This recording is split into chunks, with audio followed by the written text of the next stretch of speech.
क्या प्रमिला, तुम्हें मैंने मना किया था कि मत भरो इतना सामान इस बैग में, पर तुम तो मेरी एक भी बात नहीं मानती हो।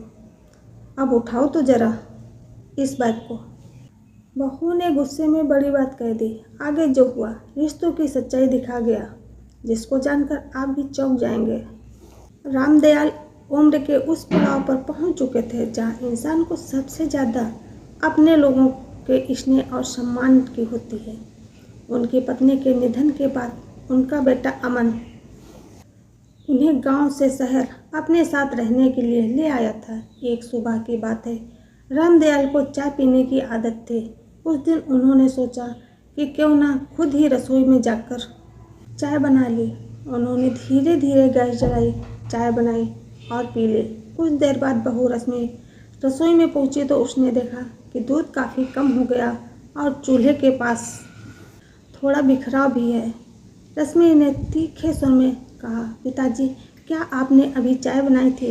रामदयाल ने सहजता से जवाब दिया, हाँ बेटी, मुझे दिन में कई बार चाय पीने की आदत है, इसलिए बना ली। रश्मि को यह बात अच्छी नहीं लगी। उसने कहा, यहाँ चीज़ें बहुत सोच समझ कर इस्तेमाल करनी पड़ती हैं। शहर में हर चीज़ महंगी मिलती है। आगे से कृपया बिना बताए रसोई में मत जाइए। उसकी बात सुनकर रामदयाल को ठेस पहुंची। उन्हें लगा जैसे वे अपने ही घर में मेहमान बन गए हों। उन्होंने थोड़ा गंभीर होकर कहा, बेटी, मैं कोई गलत इरादे से नहीं गया था, बस चाय पीने का मन हुआ था। पर रश्मि का मूड शांत नहीं हुआ। उसने कहा, मैं बस इतना चाहती हूँ कि घर का एक नियम हो, जो चीज़ जैसे चल रही है वैसे ही चले। दोनों के बीच की बातचीत धीरे धीरे असहज हो गई। रामदयाल चुपचाप अपने कमरे में जाकर बैठ गए। उन्हें अपनी पत्नी की कही हुई बातें याद आने लगी। वह अक्सर कहती थी कि जब मैं नहीं रहूँगी तो बेटे बहू के घर में शांति से रहना। उम्र के इस समय में बहस से हमेशा दूरी रखना।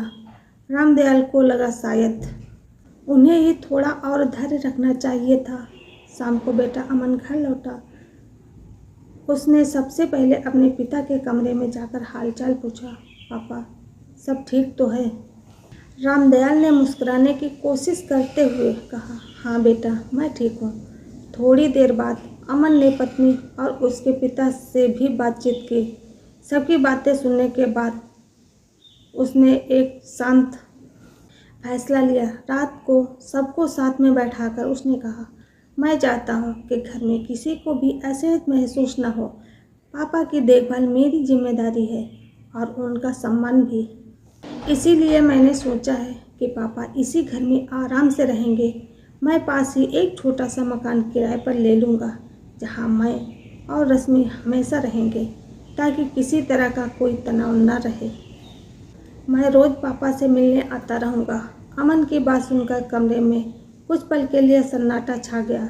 रश्मि के पिता ने अपनी बेटी की ओर देखकर शांत स्वर में कहा, बेटी, रिश्ते निभाने के लिए सम्मान बहुत ज़रूरी होता है। ससुर भी पिता के समान होते हैं।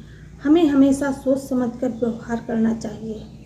उनकी बातों ने रश्मि को सोचने पर मजबूर कर दिया। कुछ समय बाद उसने अपनी गलती समझी और रामदयाल से क्षमा मांगी। रामदयाल का दिल बहुत बड़ा था। उन्होंने मुस्कुराकर कहा, गलती इंसान से ही होती है बेटी। बस आगे से हम सब मिलकर घर को खुशियों से भरने की कोशिश करेंगे।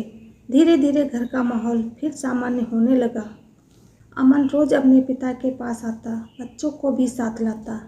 बच्चों की हंसी से रामदयाल का घर फिर से जीवंत हो गया। समय के साथ सबको एक बात समझ में आ गई, घर की असली खुशहाली चीज़ों से नहीं बल्कि एक दूसरे के प्रति सम्मान और समझ से बनती है। आपको क्या लगता है, अमन ने जो फैसला लिया, क्या वह सही था? अपनी राय कमेंट में ज़रूर लिखें। राधे राधे।